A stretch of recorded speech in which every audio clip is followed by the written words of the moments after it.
Hey guys, and welcome to my YouTube channel. My name is Fiona and I'm an aspiring author and actor. Here on this channel, I'll be reading to you some of my favorite work on Wattpad, InKit, or any other reading app that I use.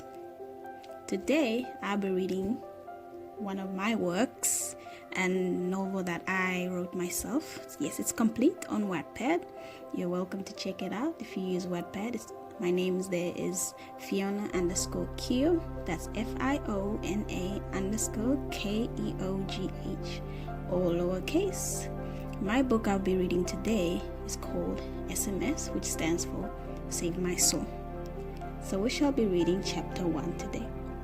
But if this is not something that you enjoy reading, then you're welcome to check out my other novel. It's a thriller, also complete, called Despite All Odds, on my page. Or if that's also not your cup of tea, I also have a fan fiction, a Twilight fan fiction there. I'm a huge fan of works of Stephanie Meyer.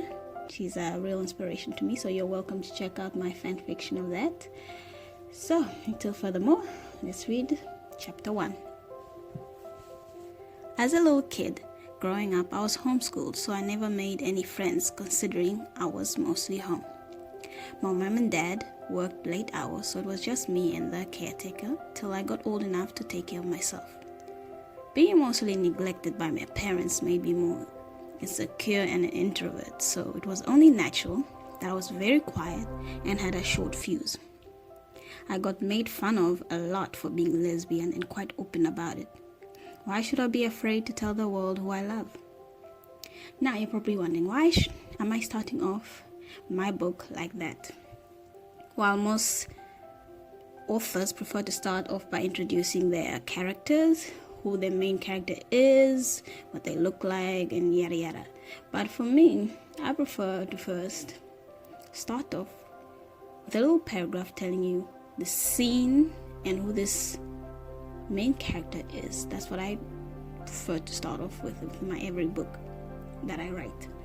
So, and then I introduce my main character, which I'll be in a little bit here, and then I put on the rest of my storyline after introducing the main character. Yes, it's a little strange, but that's how I prefer to write my books. Now, where were we? I never really understood the problem with loving the same gender as yourself. I know, I'm not religious and all, but didn't God say love thy neighbor or something along those lines? Yet when someone says they're gay or something else other than straight, we light up our pitchforks and chase them to the ends of the earth. Quite pitiful if you think about it, but that's how people are. Wolves in sheep's clothing. Let's take a pause there. Why would I say something like that? I'm basically insulting myself. The main reason why I said that is because the LGBTQ plus community is always in danger, and this is something I want people to be aware about. That's why I put that little short note there. I hope that you can support whoever your friends who are the LGBTQ plus community and give them a helping hand, to be there for them, because being gay in this world or anything other than that is pretty hard, especially in this modern age. To be continued. So let's continue. I was a tiny thing at the age of 17, barely 5'1", with smooth mocha skin, black shoulder length hair with light brown eyes, and a thin figure. It's not like I didn't eat much, I just had a very fast metabolism, which was a nice thing. Let's take pause there again. Another thing about me is I tend to add a bit of my personalities into my character. Like this character, she's black, just like me. She's got a fast metabolism, just like I do. She's got a thin figure, just like I do. That doesn't mean I do that for all my characters, no. This is just something I like to do sometimes in some of my books. Because I sometimes like portraying myself in some of my books because it makes me feel like I'm in there myself, which is always a nice thing that we like to do as writers. I don't speak for every writer, I just speak for myself. so no hate on that. Are you even listening to me, Leslie? Angelica, or Angie for short, said, snapping me out of my daydream. Angie was a very popular girl and gorgeous. She was the captain of the under 18A hockey team and made it well known. She was 5'5" with blonde hair, ocean eyes, fair skin, and a lean but sexy body that would make anyone drool. She was currently saying some rude shit that's supposed to hurt me or something like that, and I just got bored and zoned out. She chose to corner me in the girls' bathroom away from the teacher's prying eyes, causing a scene as girls wondered whether we were going to fight. For the 100th time, my name's Belle, or shut the fuck up, I angrily said. Leslie was a rude name they called me because I was lesbian, so they thought it would discriminate against my sexuality by calling me that. You better watch it, because I can make your life hell if you don't watch out, she warned, poking my chest with her index finger. Excuse my inability to speak, but I prefer, my English is better, as you can see, in type form, not verbally.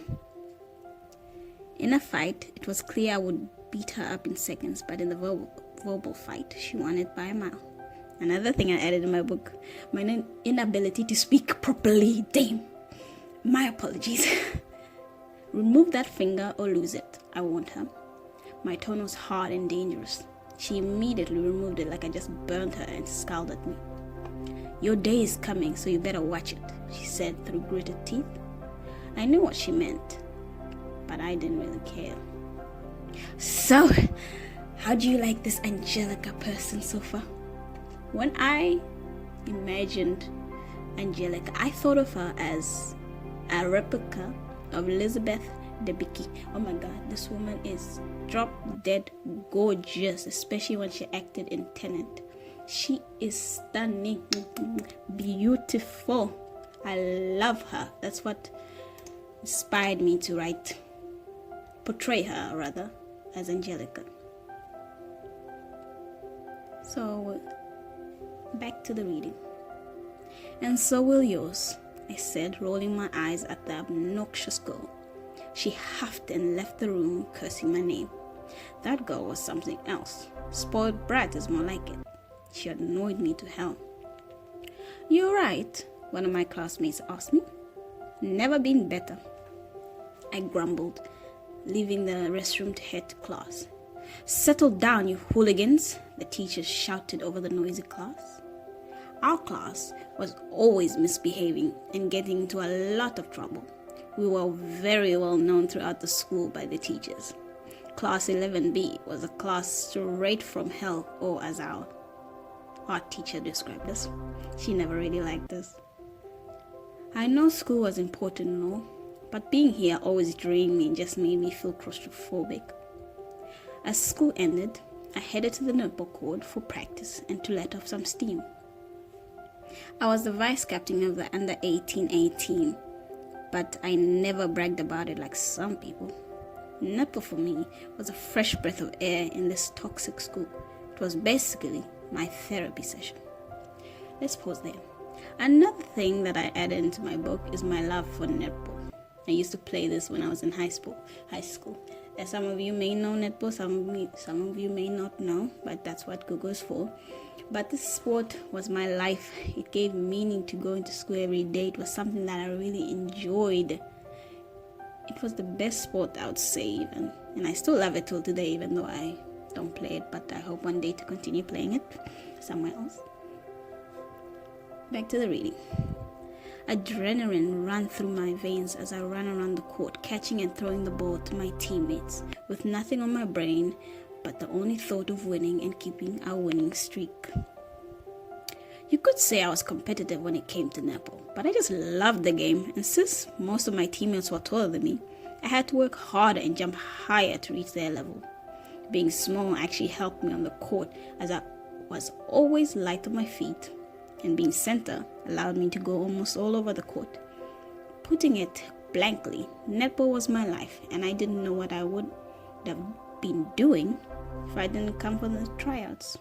Don't get me wrong, I did other sports like hockey and swimming, but I didn't do swimming at school, just hockey, even though I was given hell every time I had it. So let's take a pause there.